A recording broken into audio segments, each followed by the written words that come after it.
Direct investisseur à 10h34, le CAC en forme après un début d'année assez compliqué, 4458 plus 1,81%. On en discute tout de suite de ce CAC avec Nicolas Chéron, le stratégiste de CMC Markets. Bonjour Nicolas. Bonjour.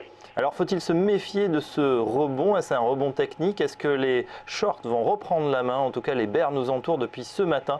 On nous dit de nous méfier de ces deux séances dans le vert. Est-ce aussi votre avis? Mon avis, c'est que de toute façon, tant que l'indice 440 sera sous le cours d'ouverture annuel et donc sous la zone des 4600 points, il sera sous le joug d'une ouverture baissière, d'un gap baissier annuel, chose extrêmement rare, et donc de velléité baissière.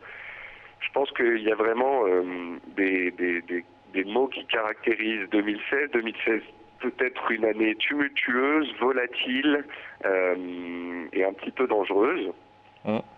Maintenant, il faut aussi savoir prendre du recul à certains moments. Il faut aussi savoir se rendre compte que malgré la baisse des actions chinoises, eh bien, les investisseurs achètent des valeurs en Europe puisqu'ils ont enfin compris que c'est pas parce que le marché chinois baissait que c'était la fin du monde, mais que c'était surtout sur sa monnaie qu'il fallait se focaliser. Or, le yuan a arrêté de se déprécier face au dollar. On peut dire peut-être qu'à court terme, c'était une remise à niveau. Comme vous pouvez le voir sur le graphique que je vous ai envoyé, le 440, il reste aussi à long terme. On fait des plus hauts de plus en plus hauts, des plus bas de plus en plus hauts. Le CAC, le DAX, le SP500, le Nikkei sont revenus tous chercher les niveaux qu'ils avaient travaillés soit au mois de décembre, soit l'été dernier.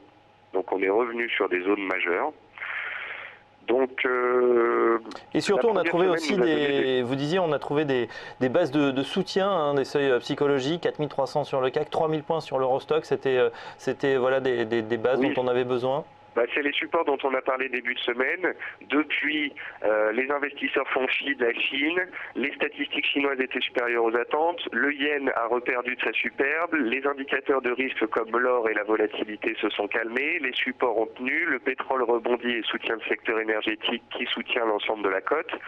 On est en droit de se poser la question de si on n'a pas fait un point bas de moyen terme. Donc, ouais, après, il faut que ça soit confirmé. Il faudrait repasser par quel niveau pour qu'on reprenne une tendance plus stable? Le 440 est baissier sous 4460 points. 4460 points, c'est les anciens plus bas de décembre. Et si on repasse ce point-là, on passe de baissier à neutre. À partir du moment où on redevient neutre, la situation se stabilise, il y a moins de peur. Et s'il y a moins de peur, eh bien, ça nous permettra de remonter vers l'ouverture annuelle, vers la zone des 4600 points. Et c'est vraiment à cet endroit-là que se passerait un combat acharné de moyen terme pour faire repasser l'année 2016 dans le vert ou pas. Mais là, à court terme, là, on peut dire que les acheteurs ont la main. Le pétrole rebondit violemment. Cet après-midi, on a les stocks de pétrole. Si ces derniers sont inférieurs aux attentes et que le pétrole remonte à $32, eh bien, je pense que les indices casseront les résistances et iront encore plus haut. En tous les cas, à très court terme, je ne vois aucune ombre au tableau. Alors attendez, Nicolas, j'ai Aziz là, à côté de moi qui deux de lignes de la tête, pas forcément d'accord. Aziz, vous nous avez tout à l'heure parlé d'un support entre 4480 et 4520 à surveiller qui pourrait être une nouvelle zone de short. Oui, alors c'est vrai qu'on est souvent d'accord avec Nicolas, mais une fois n'est pas coutume, j'ai une vision un peu plus baissière. Nicolas parlait des 4460, je pense qu'on peut aller chercher un peu plus haut, 4480.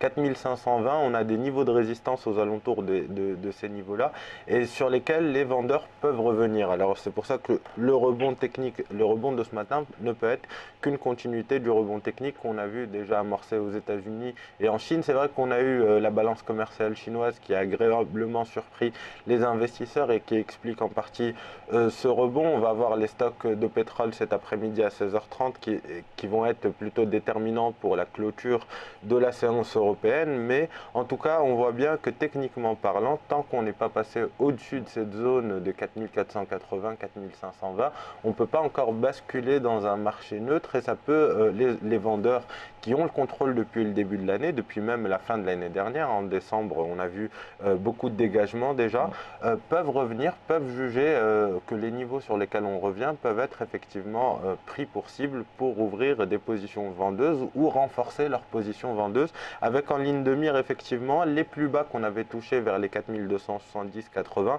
De là à dire qu'on risque de passer en dessous, il est encore trop tôt, mais globalement, je constate qu'on a une sorte de range qui est en train de se former et qui peut donner lieu à un nouveau mouvement baissier. Voilà, en tout cas, on est sous cette zone, Si vous c'est le parliez à cas, l'instant. ça ira pas très bien. Ce sera vraiment un mauvais signe sur les marchés. Je comprends Aziz, je comprends donc des visions de trading où on a vu un marché baissier la première semaine, rebondir un peu en fin de semaine, là tenir les supports, rebondir, revenir sous résistance et on se dit voilà, si ça doit être une année baissière, tumultueuse, etc., faut vendre sur les rebonds, faut vendre tant qu'on est sous le cours d'ouverture annuelle les 4600 points, faut profiter d'un petit excès au-dessus de résistance dont parlait Aziz et c'est très intelligent de penser à ce type de réaction pour se placer à bon prix. Mais on peut renverser le truc dans l'autre sens. Le truc dans l'autre sens, c'est que les statistiques européennes sont bons, c'est que les gérants sont blindés de cash à investir dans des actions, c'est que les marchés ont perdu 7% par rapport au 1er janvier et sont revenus sur les plus bas des 2 dernières années sur l'Eurostoxx et le CAC. Donc théoriquement, c'est un peu la zone des soldes pour les gérants, j'ai bien dit théoriquement, puisque c'est la zone qu'ils mettent à profit depuis 2 ans par des achats, à 3300 sur l'Eurostoxx et 4002, 4003 sur le CAC. Donc je veux bien que ce soit vendu, que tout s'effondre, qu'on casse les supports, que ce soit une année de bear market, qu'on ait de la volatilité et qu'on s'amuse. Mais à court terme, tous ces éléments de volatilité, de yen, de risque, de tout ça ont disparu. Donc s'ils reviennent, ok, mais à court terme, il y a de la place pour un petit peu d'optimisme, je pense. Voilà, en tout cas, le marché en fait preuve, plus 1,68 actuellement, Surtout quand on voit des 4450. titres comme CGG Veritas, messieurs, excusez-moi de la parenthèse, mais CGG Veritas est une société qui est parapétrolière, qui est dans le marasme financier, qui lance une augmentation de capital. Le titre gap à moins 5, on est à plus 12. Ça veut dire que les investisseurs ont dit ça, c'est un point bas. Ça, c'est le pessimisme exacerbé. Le titre lance une augmentation de capital, il vaut plus que 2 euros, la société vaut plus rien en termes de valorisation boursière. Et là, qu'est-ce que fait le marché? Le marché paye tout ce qu'il peut, partant du principe qu'on n'ira pas plus bas. Et même si le pétrole redescendait de 3% cet après-midi, CGG Veritas ne placera pas ses plus bas. Ça, c'est le genre de chandelier qu'on voit pas très souvent. Vous voyez, justement, sur ce marché pétrolier, vous avez choisi d'en parler. On va parler non pas des parapétrolières, mais d'une pétrolière intégrée, c'est Total. Bon, il va y avoir du mouvement de toute façon sur ces pétrolières, parapétrolières, les CGG, les Vallourec, les Technip. On sent qu'il y a de la recomposition, peut-être du rachat dans l'air. En ce qui concerne les majors, là aussi sur Total, qu'est-ce qu'on peut faire actuellement? Vous avez vu une configuration intéressante sur Total. En fait, c'est Total hier qui m'a fait penser qu'on était sur un point bas de marché. Hier, quand j'ai constaté que le pétrole était sur un bas de canal à 30 $ et que tout le monde était négatif, que les indices étaient sur des supports mais qu'il n'y avait pas de relais positif dans les médias, on voyait bien qu'on était sur un point de pessimisme exacerbé. J'ai regardé les gros titres du CAC 40, j'ai regardé le CAC 40 en hebdomadaire, donc les graphiques que je vous ai montrés, et donc le CAC 40 était sur support, Total était sur support, alors que le pétrole venait de perdre 30% et que tout le monde passait baissier au point bas. Donc c'est le genre de situation intéressante, ça marche pas forcément. Des fois, on arrive sur des supports et on les casse.